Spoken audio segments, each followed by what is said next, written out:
Yesu Kristo ashimwe cyane. Dusangira amajambo dusanga mu cete Paulo yandikiye abanyefeso igice ca 4 umurongo wa 15 haravuga ngo ariko tubimvuga kuri turi mu rukundo dukurire muri we muri byose ari we mutwe ni wo Kristo. Dusangira ijambo rivuga ngo gukura mu buryo bw'Impwemu.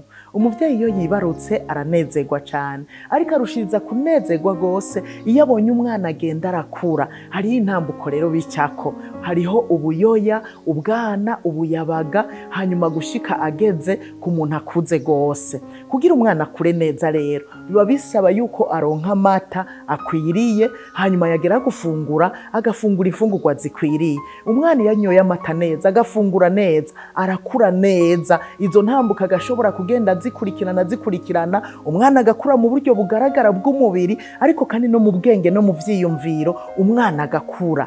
No mu buryo bw'Impwemu rero nuko bigenda. Ndabibutse yuko ingingo y'urufatiro rwo mu buryo bw'Impwemu ni ukuvuka ubwa kabiri. Iyo umuntu amaze kuvuka ubwa kabiri rero Imana Data wa twese iri mu ijuru iranezerwa, ariko irushiriza kunezerwa cyane iyo ibonye tugenda turakura mu buryo bw'Impwemu. Kandi mu buryo bw'Impwemu bigenda uko nyene, hariho intambuko y'ubuyoya mu Mpwemu, ubwana mu Mpwemu, ubuyabaga mu Mpwemu, gushika umuntu abaye umuntu akuze mu buryo bw'Impwemu. Kugira ngo mu buryo bw'Impwemu naho rero dushobore gukura neza, isoko y'imfungurwa zacu ni ijambo ry'Imana. Hanyuma kugira ngo bigende neza birasaba yuko urufunguye iryo jambo ubandanya kugira umwimenyerezo wo kuririmbura, hanyuma ukarishira mu ngiro, kuko gusoma ijambo ry'Imana vyonyene ntibihagije, canke kumviriza ijambo ry'Imana byonyene ntibihagije. Igikwiriye nuko woshira mu ngiro ivyo wumvirije canke ivyo wasomye. Muri ico gihe tuzokura mu buryo bw'Impwemu,